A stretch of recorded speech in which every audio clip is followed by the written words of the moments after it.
You're listening to Leadership Powered by Common Sense with your host, Doug Thorpe. Here's Doug. Hello again, everyone. This is Doug Thorpe, and you are listening to another episode of Leadership Powered by Common Sense. Today, we are going to go down a path. I guess in some disciplines, it's considered taboo to talk this way, but it's an inevitable truth for those of us who are executive coaches and business advisors. Often our clients kind of come to us in almost a quest for what turns out to be therapy. And at the sake of tripping over a whole lot of tripwires, and I guess what I will say in full disclosure, my guest and I, neither one are licensed therapists, but we've got a lot of life experiences that clients have come to know and trust. And so they look to us for some of that guidance and wisdom along the way. But with that said, I'd like to introduce Jonathan Bennett. He's our guest today. Jonathan, welcome to the show. Hey, great to be here, Doug. Thanks for having me. You bet. You bet. And Jonathan and I were sharing in the green room as we were kind of ramping up here. Our journey was very similar into what got us into the executive coaching and business advising. But Jonathan, I'll let you tell your version of that story. Yeah, for sure. So I started my journey coming out of university. I was super idealistic. All I wanted to do was write books. I was like an English major, and so I was writing novels and poetry and all that. And it was great, except, it didn't pay any money. And so the reality, yeah, I know. So the reality of life set in, which meant for me a career in corporate communications, which was wonderful. I learned a ton, moved up, started advising CEOs. I ended up on the senior team of a large regional hospital here in Canada, which is where I am. And it was an amazing experience. There for almost 8 years, made it through, I think, 2-3 CEOs. We built a new hospital, demoed the 2 existing old ones. We did a merger. It was just like 3 free MBAs. It was really incredible. But I was pretty exhausted by the end of it. So the next thing that I decided to do is I quit and I launched a management consulting firm. And I spent 10 years doing that. It was we served nonprofit public sector organizations across the country. Largely, we were a strategy shop. And 3 years ago, I sold up. And these days, I do trusted advisory work and executive coaching. And it feels like work therapy sometimes, for sure. Yeah. It is interesting what I had shared with Jonathan in my consulting years, and some of my listeners have heard me say this before. What I discovered was a lot of my clients were kind of giving me the hook finger to come into their office and you shut the door and need to talk. Yeah. And there was just this unburdening that needed to happen. And I call it, I guess, the curse of the trusting face. I don't know, but I was at first I was surprised when they did that, and somewhere along the way I had picked up a very key coaching technique that basically asks for permission to give advice. Don't just start spewing it when they share their thing, but ask for that permission to give back and feedback what you might have heard. And that just made things explode. And I never had anybody say, no, I'm not telling you this because I want an answer. I'm telling you this because I do want to talk and tell me something. Tell me what am I looking at wrong about this? So it's an interesting dynamic to say the least. It really is. I think leadership can be pretty lonely. And, we find ourselves with an awful lot of burden and shouldering a lot of things. And so sometimes we just need somebody to listen. Sometimes it's just that. And you're right. Like I spend sometimes, a whole hour just asking open-ended questions. And at the end, they're like, this was so great. And you're like, yeah, I didn't really, do anything. But of course I did. I held some space and was able to ask guided questions and draw them out. And often folks, especially, you don't get to the top of an organization often by being a complete dummy. So like folks are smart. They just are up in their own head. And it's nice to be able to help them kind of unravel things and think through. But then, as often as not, it's not just about being a receptacle. Folks are looking for things that they haven't ever done before, or a blind spot. And, you're sitting there, and I'm sure you experience this too, Doug. Like, you sit there and you're like, oh, I've seen this done 3 different ways. And you kind of, hold yourself back. You feel kind of like keep the horses in the barn, because you don't want to, like, put stuff out there that they've already tried, or that they're not ready to hear. And so it's a kind of a delicate balance. But at some point, as you say, asking for permission to game it out with them, or here's how I've seen it done before, or might it be helpful for us to work through, or sometimes even through questions, you can get them to your end point. It's almost like backing into it with the end in mind. And I think all those things are just super valuable for folks. And frankly, it's pretty intimate but meaningful work. I find. I don't know whether you find it if that's how you would see it. I agree 100%. And without naming names, there are coaching certification programs that tell those of us in the coaching world that we can't ever give advice. You're always supposed to be positioning those open-ended questions, helping the client reframe and rethink and go other directions. But myself, from my days on the front line and climbing up the organizational ladder, to your point, there's stuff I've seen and done. And if I'm hearing my clients say, we're done with the questions, I don't have any more answers. That's my point. That's why I'm talking to you. I need help. Yeah. Give me something as a jumping off point. And, I feel compelled to do that. I figure I had a colleague once.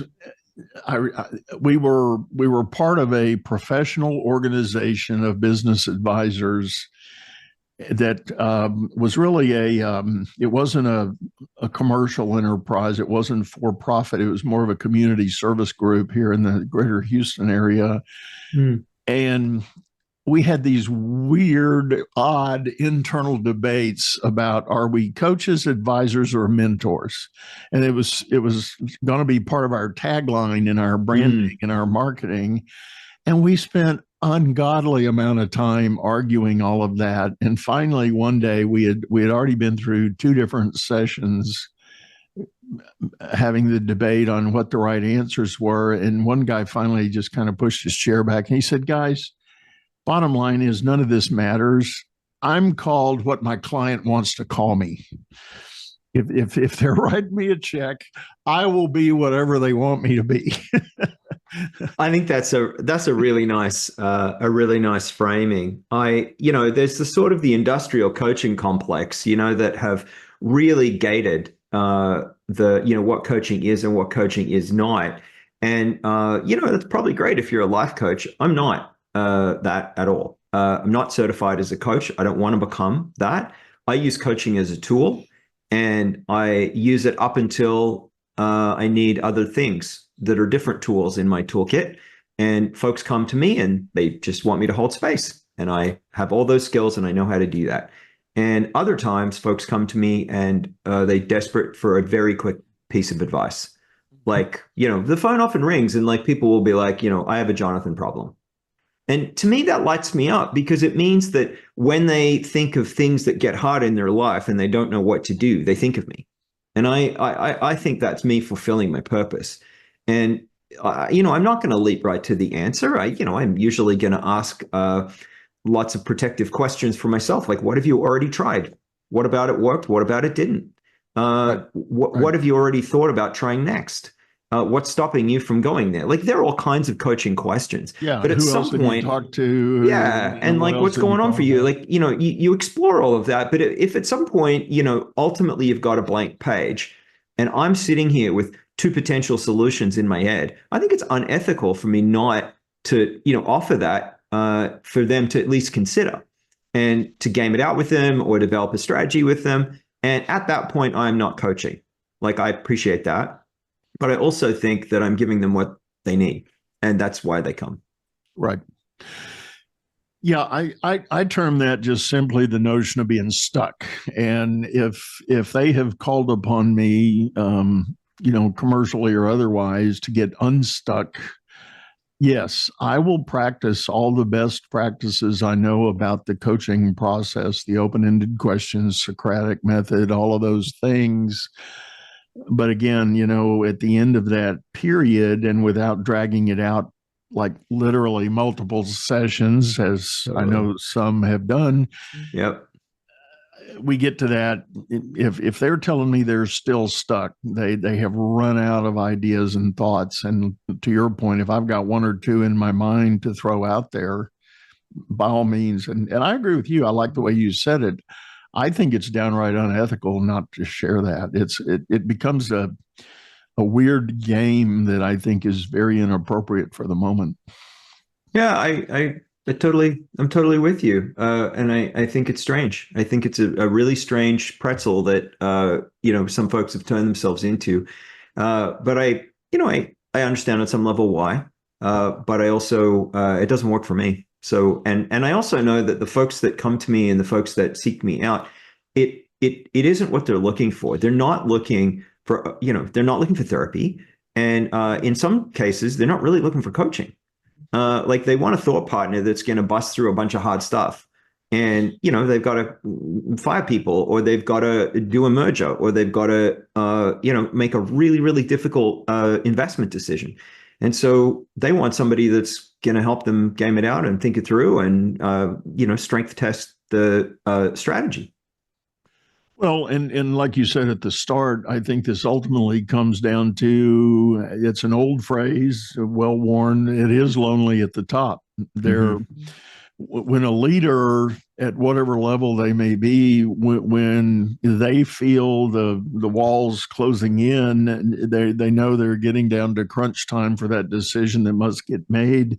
If they're still not resolved on what it should be, they need help. They need a voice to help them walk through it, think through it, and one that is not judgmental. It doesn't really have direct skin in the game, but can be objective and can be an independent third party. And if you really have a good rapport with the client, you can be that really high trusted advisor that can call them out and point out that, Yeah. man, you're thinking about this all wrong. Yeah.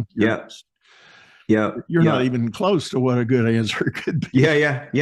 And I mean, like nobody loves finding themselves in that spot. And hopefully we can say it in a way that can be heard.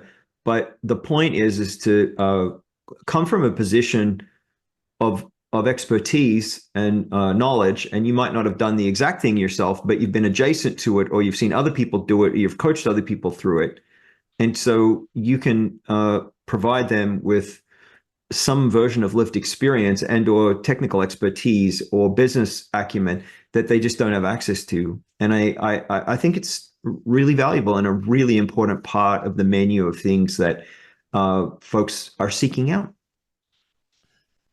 So, Jonathan, if I may, let me ask you, what do you think have been some of the most meaningful developmental opportunities in your life? What a great question. I think the biggest one for me and the kind of the turning point for me is I mentioned earlier that I was on the senior team of a big hospital, and I mean it was kind of 2,500 employees across multiple sites. Healthcare is incredibly complex. 4 trade unions. We, it was just and a 24-hour, 7-day a week, 365 operation, obviously, and so. In that kind of environment where things were moving so quickly, I think I had a chance to leave corporate communications because the work was so multifaceted. And as I moved out of a kind of like aligned accountability around, corporate communications and public affairs and government relations and marketing and branding, all of those things were squarely under my portfolio at the time. But people came and went and things were complicated. And Jonathan, would you babysit, risk for a while? And could I give you insurance for a while? And would you, take care of this special project? And we're doing accreditation. And so I got given all these things, that were just sort of adjacent to what I was kind of quality responsible for. And that was the moment that I moved into general management. And it was, I think that the pivotal change in my life kind of happened within 1 year, because I started to be responsible for a lot more than just what I knew. And as soon as you have folks that report to you, or that you have oversight over things that you don't have any domain experience in, then you're using a different set of skills, which is leadership skills, questioning skills. Walk me through this. Funny story, they would put all of us on call, to be the person from management on call. And so and this would be for the middle of the night, and you were on for a week. And so I would get a call literally at 2 a.m. from, an ICU nurse with a question. And they just needed approval for something. And it's what do I know? But they also didn't have the spending authority or the decision-making authority to do X, Y, or Z. Maybe it's reputational, who knows what was going on. And the question that I think I ducked behind most often was, if this was during the day, what would you do? And that just moved them to, I would just, go and ask my manager, and I'd be like, cool, what would the manager say 9 times out of 10? Well, they'd say to do X. And I'd be like, let's do that then. And I think it was, in that time that I first gained the skills, and it was the biggest opportunity for me to move out of my area of expertise into learning how to make big decisions, and learning how to kind of have that accountability for decision making, which I've used, every day of my life ever since. That's closely related to a technique that a colleague of mine and I kind of mutually, I won't call it invented. I'm sure somebody else has done it, and you just demonstrated a lot of it. But the classic thing for a leader is to have someone come in, some direct report, some subordinate come in and say, boss, we got a problem, blah, blah, blah. Here's where we are. And most leaders who have not yet elevated themselves in the right way will immediately, I'm a problem solver, here's your answer, go with my blessing, let's get this done. Yeah. And the problem with doing that is you've done nothing to expand and grow and develop that person. But to your point, if they come in and say, boss, we got a problem, you go, oh, okay, well, what has been done before in this situation? What have you thought about already? And in the little technique I was alluding to with my friend, we call it ask 3 questions, just minimum of 3, ask the person something. And again, this is not gamesmanship, but this is helping share your own potential thought process, your own decision tree that's going on in your mind for what you might know about the matter. That's ultimately how we get to an answer and a decision. If we are problem solving, we go through this little rubric diagram of process, and we go, oh, if then this, then that, here's your answer, boom. Well, if you essentially coach your person with the questions you're asking them, it's like, what else have you thought about? Who else have you talked to? What are... And I love your question, what would you do if this was during the day, and who would you talk to and what would they say? And then you help connect the dots for that person that, oh, I know this. Okay. Sorry, I asked, I'll go do it. I love your 3 questions, and anything that slows us down in those moments, because we want who doesn't want to swoop in and save the day, right? That impulse is kind of, especially in the male mind, right? We're really there. And so anything that we can put in to slow that down, I think is always helpful. Often I'll, I do a lot of training, and I'm in rooms of middle managers, and I usually give them a gift. I'm going to give you one gift, and it's a question. And the question is, anytime somebody comes to you and asks you for anything, you just ask them, what have you already tried? And if that's the first thing out of your mouth and they start to hear you say that, over and over again, they won't come to you without having tried something first. Right. Right. And it helps people up the level of autonomy, up the level of personal decision making and personal accountability. And it also trains you to not be the first person to take everything on, because as soon as you're doing that and you're swooping in and you're doing 2 people and you're doing 4 people, you're not doing it with them. And it really pushes folks, away. And then you get frustrated. Like, why don't they do their jobs? And, why can't they be successful? And without, you looking at the kind of leader that you are, the kind of manager that you are. And so I just love your three questions, because I think it all kind of goes to just slowing down and sharing the accountability. The old line, like, a problem shared is a problem halved, like I kind of think about it in those terms. Well, it reminds me, I had a client once at a large global brand that this was pre-COVID, so we were still frequently meeting in his office, but he had done a team level workshop that he had asked me to come. And one of the exercises, he invited the team to take little sticky notes and write comments about issues or thoughts or matters that are going on their team, and just each had a section on this whiteboard to put these notes. And then he was going to go away. He was going to walk out of the room for about an hour and let them work on this. And they were supposed to share together with each other. And then he was going to come in and kind of analyze and look and give feedback and all.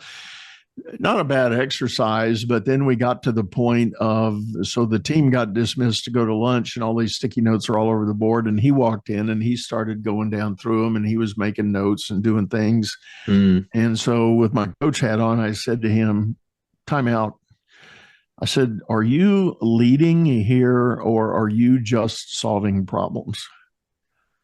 And he thought about it a minute, and he said, I'm not doing anything about leadership right now. He said, I'm solving problems. And I said, so would you like to figure out, instead of just coming up with that quick answer when everybody comes back, how about we talk about a strategy on how you're going to work the people through these little data points they've posted up here? Yeah. And that's where we started talking about a little bit of a decision tree logic. And I told him, I said, your own decision tree, you've developed it with experience over the years, but have they developed theirs yet? And he said, no. He said, no, I don't think so. They're a new team. We have a new mission. This is kind of uncharted ground. And, that's what an opportunity we're doing. Yeah. And I said, perfect. Yeah. So he spent the next 45 minutes kind of looking at each bracket of things. And then when the team came back in, he did a very good job of that. Fast forward a few weeks, I was going to his office for a meeting, and one of his directs was just leaving, and I could see them in the doorway there. Yeah. Yeah. And for me, it was a long walk to get to where he was, but we had this long visual thing there going on. Yeah. By the time I got there, the person had exited, and he was laughing. And I said, what? And he said, you know what? He said, when you turned the corner and I saw you down the hallway there, I was getting ready to solve a problem. And he said, I stopped dead in my tracks and I started asking questions. And he said, I knew I needed to be leading. And with you coming, I had to tell you I was leading, not problems. Oh my God, that is a great story. That's hilarious. You're like, oh no, the leader guy is coming. I need to lead. It's like triggering for him or something. That's hilarious. Yeah, it was funny.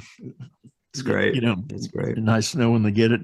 Well, Jonathan, is there a theme or a common pattern that you see when you first engage with leaders and what they bring to you, or is it a random draw? How do you see the world? Yeah, it is a little random, to be honest with you, Doug. I find people's presenting problems are rarely the real problem.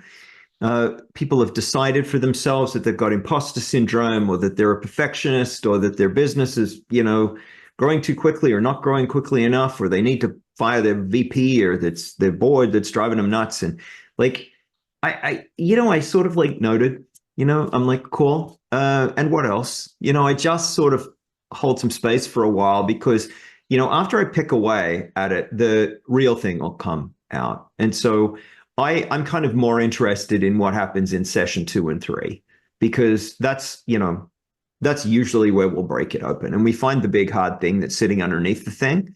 And, maybe it's a business model problem. They're just structured badly. Maybe it's a people problem. Maybe it's an internal personal problem.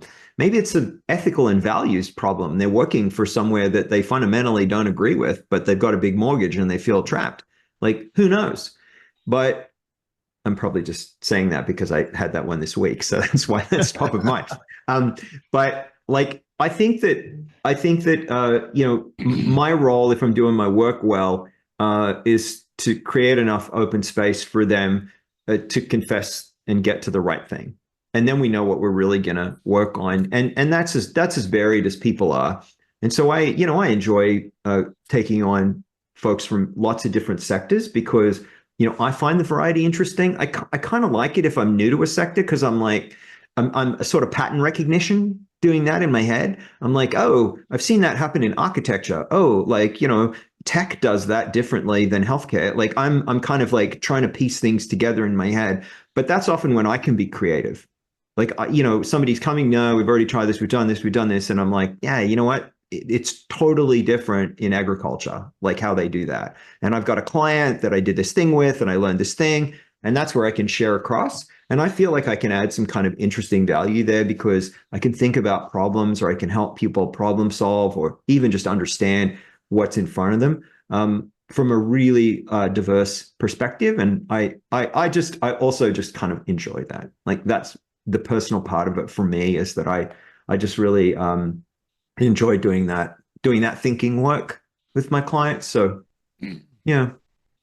I love a central theme that you stated there. I like the idea of knowing how it's done differently in other sectors or other industries. And I'll give you an example. I had what ended up being two somewhat back-to-back guests on my show a while back, and we were talking about culture. How do you develop culture in a company? Yep. It was fascinating stuff. But the common thread with these two guests, they had, as young children, they had grown up on farms. And their spin on culture in business is you don't build a culture, you grow a culture. Really significant difference there, as they explained, that building is, in their humble opinion, and I'm now a believer in this, by the way, just full disclosure. Yeah.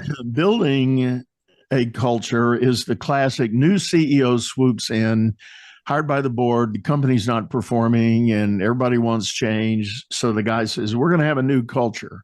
Here are the 4 pillars of our culture. Here's the foundation we're going to lay. Boom, boom, boom. We're starting this building project. Totally. Those never work. No. They never work. No, they don't. But if you, in fact, are growing a culture, this is where you can really lean into the fundamental idea. Culture is nothing more than how you do things, how you treat each other, how you treat your customers, how you look at the work. And in that is a statement of value and purpose. And it all, and when everybody is genuinely participating at the same level on the same thing, now you've got a culture. I couldn't agree more. Love the metaphor. I spend quite a lot of time talking about and working with clients on psychological safety. And I think that that's such in the forefront right now for 2 reasons. The first is because everybody's focused on mental health, which is great. But the second is that people are showing up to work now with a set of values that they would like to see in the foreground, not that they're suppressing. And they can't be psychologically safe in the workplace if they can't voice their opinion, if there's a fear of reprisal. Like, these things are important. And if you've got a culture that allows for that and can, by and large, support people to be creative, make mistakes, voice and share ideas and opinions, then you are creating the kind of culture that especially, younger workers today are seeking out. And, if retention and recruitment are important to you, and they probably are, then these are cornerstones of how you attract and retain young folks. They really want to see a kind of values alignment. But I think the thing that goes side by side with it is accountability. And I think that there needs to be an accountability for self as a worker, a manager, a leader, a CEO. Like you need to have a level of personal accountability to the work you do. You also need to have an accountability to your team, to the folks around you. They need to rely on you, and you need to be able to rely on them. That means following up and following through.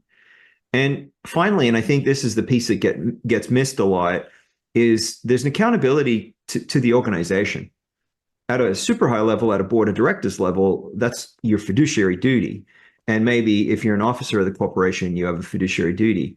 But that, I think, has mostly been lost in the throes of late stage capitalism as people detach from feeling a deep loyalty to the company or the organization they work for, because work is more precarious. So if the work and the companies aren't going to show up for them for their whole life, why would I?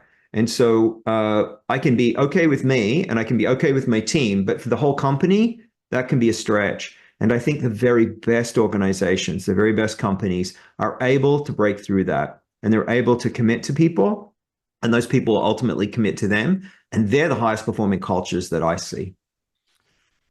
Everything you've said there is really the premise on the book I wrote. It's on the shelf there, Trusted Work, and it leverages the idea of psychological safety. And the key theme of that book is that when we talk about building trust at the most basic level comes down to the ability to ask questions and have them answered. And then you make a choice. Mm-hmm. You don't have to agree with the answer, but you can, at least if you've got the answer, now you can make a choice. Yes. And I use the simple analogy. If you think about a dating life, you meet a person that you're interested in, you go out on a date or you hang out, I guess is the popular word now. But in that process, there's a dialogue. What kind of food do you like? What's your favorite color? What kind of movies do you see? Have you ever traveled much? And you got these somewhat superfluous questions, but then eventually they get a little more serious. Mm-hmm. Mm-hmm. And as you start growing this understanding, eventually it does lead to trust. And fast forward through the process, you finally get to that point. This could be my person, and maybe we ought to make this more permanent. Well, guess what? I argue that same thing happens at work. If as a leader, your employees can't come with questions and get reasonable answers, and again, they don't have to be the answer you think they want. You just have to be transparent and real about the answer. Yeah. And let them make the choice. And as the logo on the book kind of suggests, there's 6 buckets of where these questions fall out. Right.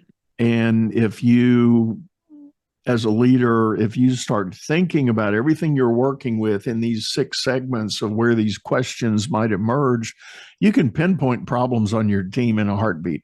You can go straight to and like you said earlier, the problem is not always the problem.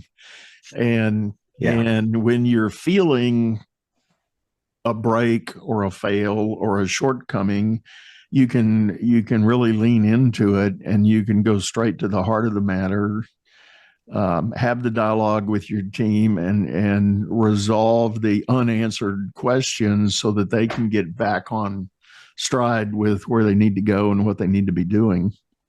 Level that. I'm going to get your book now, Doug. That sounds great, and these things seem to map across really well. So yeah, it's awesome. Well, I have done this. I've done workshops on this model, and at the end of the workshop, after I present all the 6 areas where these questions live, I play a stump the chump game at the end. I'll tell the audience, give me a question, give me an issue. What are you working on? What are you stuck with? And and I'll show them. I'll map it out. I'll say, well, that's number 3, or that's number 5, or that's. And what I've discovered in teams that have embraced this, I'll go back 2 and 3 months later and sit in on a team meeting, and classic team meeting style. The leader says, all right, let's go around the room. What you got? And what I've seen people do, they'll go, well, we have an issue in number 3, which happens to be the plan. We've discovered a chink in our plan. We overlooked something. We don't have this. So they're labeling using your model. They're using the vocabulary of the model to set the table for where they are, and immediately everybody locks in and goes, all right, let's talk about the plan, and isn't it? It's so interesting. I guess you find this too, then, like, there's almost nothing as satisfying when you work deeply with the client and they start using your frameworks and your language inside, and it genuinely feels like you're moving the organization holistically, to a new and better place over time. It's very satisfying, isn't it? Absolutely. Yeah. And you're right. It is. And, Jonathan, with that, I feel like you and I could probably talk a long time, and maybe we'll do a second edition of this sometime. I would love that. But I think we are about up on time for today. Sure. Tell people the best way to get a hold of you if they're interested in knowing more about your work. Yeah, for sure. So my website is clearlythen.com. You can find me on LinkedIn as well. I'm very active. I'm a real human. A lot of people like to reach out and book an hour with me, and I like meeting new people. So if the things I'm talking about sound, like they resonate with you and you'd like to get in touch, please reach out. Happy to spend some time with you. That's amazing.